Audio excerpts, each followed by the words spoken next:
বিখ্যাত চিত্রকর্ম কিনে সম্পদের পরিমাণ প্রতিনিয়ত বাড়াচ্ছে ব্যবসায়ীরা। লাভজনক হওয়ায় এ ব্যবসার কদরও বেশ।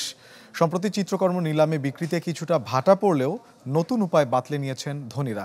বিখ্যাত সব চিত্রকর্ম বন্ধক রেখে ব্যাংক থেকে নিচ্ছেন বড় অঙ্কের ঋণ। এ প্রক্রিয়া সহজ করতে ব্যাংকগুলোও দিচ্ছে বিশেষ নজর।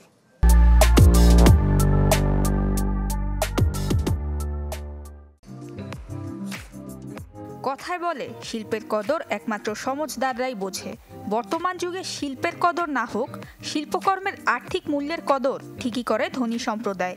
আর্থিক মূল্যের কারণে অনেক ধনী লাভজনক বিনিয়োগ হিসাবে বিখ্যাত সব চিত্রকর্ম সংগ্রহ করে থাকেন, যেগুলো পরবর্তীতে আরও অনেক বেশি দামে নিলামে বিক্রি করা যায়। বিনিয়োগ হিসাবে চিত্রকর্ম বেশ লাভজনক এবং নিরাপদ।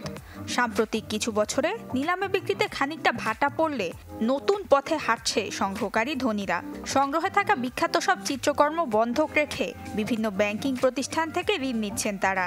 এই ধারা এতই জনপ্রিয়তা পেয়েছে যে 2025 সাল নাগাদ চিত্রকর্ম বন্ধকি ঋণের বাজার দাঁড়াবে 40 বিলিয়নের ঘরে।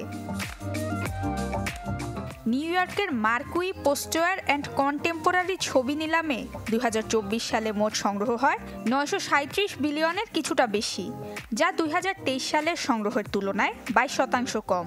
অন্যদিকে ডেলয়েট আর্ট অ্যান্ড ফিন্যান্স প্রতিবেদনের তথ্য মতে চিত্রকর্ম মর্টগেজের বিপরীতে ঋণের বাজার 5 বছর আগেও ছিল 20 থেকে 24 বিলিয়নের। 2023-এ যা 34 বিলিয়ন ছাড়িয়ে যায়।